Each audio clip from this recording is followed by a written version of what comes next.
Rajeev couldn't shake the image of the woman in the alley. The way she had moved, the emptiness in her voice, everything about her haunted him. That night, he barely slept. Every time he closed his eyes, he saw her, lingering in the shadows, watching him with hollow, accusing eyes. Beside him, Aarti slept peacefully, her breath soft and steady. Rajeev envied her ability to remain untouched by the growing unease that gripped him. But something about her behavior gnawed at him. The way she moved through the house with quiet confidence, her fingers lingering on the safe just a little too long, the fleeting glances she cast toward dark corners when she thought no one was looking. Was she hiding something, or was he simply losing his mind? Was she hiding something, or was he simply losing his mind? The nights grew worse. At first, the whispers came only in his dreams, soft, sorrowful voices murmuring words he couldn't understand. But one night he heard it clearly. "Meera, voiceover, you stole from me." Rajeev bolted upright in bed, his breath coming in short, panicked gasps.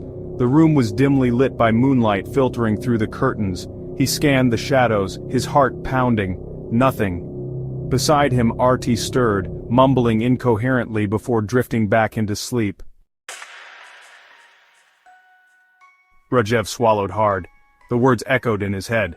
He couldn't tell if they had been real or just another trick of his exhausted mind. But one thing was certain. Something was wrong. And he needed to find out what. The next morning, Rajeev left the house under the pretense of continuing his job search. Instead, he sought out an old friend, Sameer. They had once been close in college, bonded by a shared interest in folklore and the supernatural. But life had pulled them in different directions and they had lost touch over the years. The next morning, Rajeev left the house under the pretense of continuing his job search. Instead, he sought out an old friend, Sameer. They had once been close in college, bonded by a shared interest in folklore and the supernatural. But life had pulled them in different directions and they had lost touch over the years. Sameer now ran a small bookstore, one cluttered with ancient texts and forgotten knowledge. The scent of old paper and incense filled the air as Rajeev stepped inside. "Rajeev," Sameer greeted, his smile warm but curious. "It's been a while." Rajeev wasted no time. He recounted everything, the woman in the alley, the whispers, the eerie feeling creeping into his home. Sameer listened intently, his expression darkening. "A woman in a torn saree whispering about stolen money," he mused.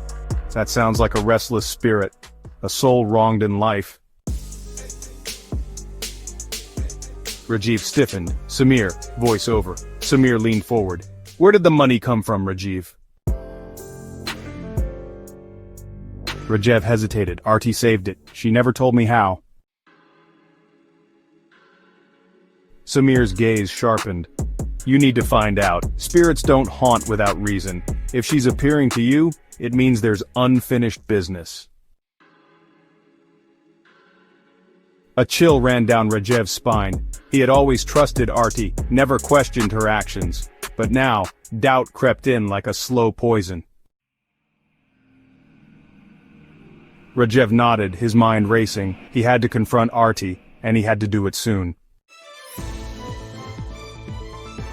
That evening, Rajeev returned home, his thoughts clouded with suspicion. That evening, Rajeev returned home, his thoughts clouded with suspicion. He watched Aarti move around the kitchen, her every action deliberate, unbothered. "Rajeev," voice over. "Aarti," he said suddenly. "Aarti," voice over. She turned, smiling. "Rajeev," voice over. "That money in the safe. Where did you get it?" The smile faltered just for a moment. It was brief, almost imperceptible. But Rajeev saw it. "Aarti," voice over. I told you, she said lightly. I saved it, little by little. His eyes narrowed. From where? Aarti, VO. Aarti turned back to the stove, her voice careful. Rajeev, why are you asking all this now? Because a dead woman is whispering in my ear. But he didn't say that. Rajeev, VO. Instead he stepped closer. Just tell me the truth. Aarti, VO. She sighed, turning to face him. I saved it over the years, bits and pieces, does it matter how? Rajeev wanted to believe her. He wanted to trust that she had done nothing wrong. But the weight of Sameer's warning pressed down on him. For now he let it go, but he wasn't done searching. The whispers grew louder. They no longer waited for nightfall. Now Rajeev heard them in broad daylight, soft murmurs just beyond his reach. Meera, voice over. You stole from me.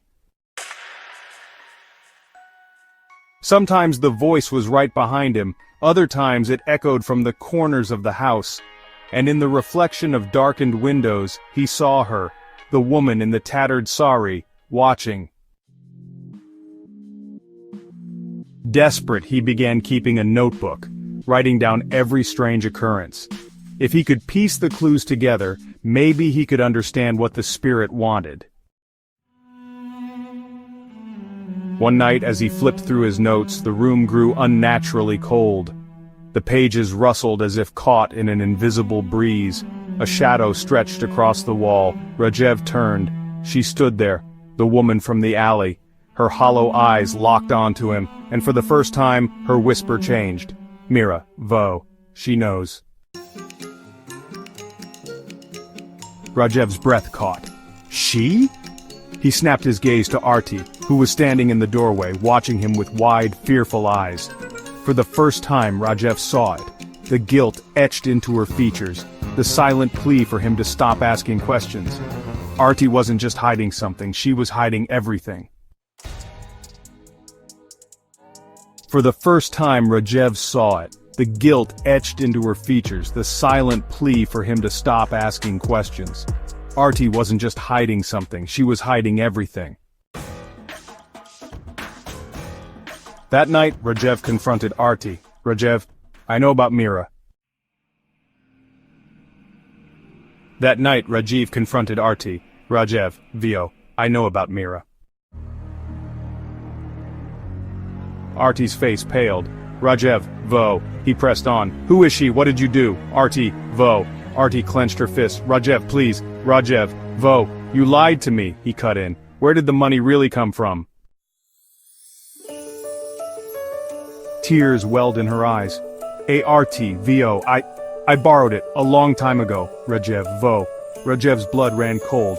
Borrowed? From Meera? Aarti, VO. Aarti nodded, her voice barely above a whisper.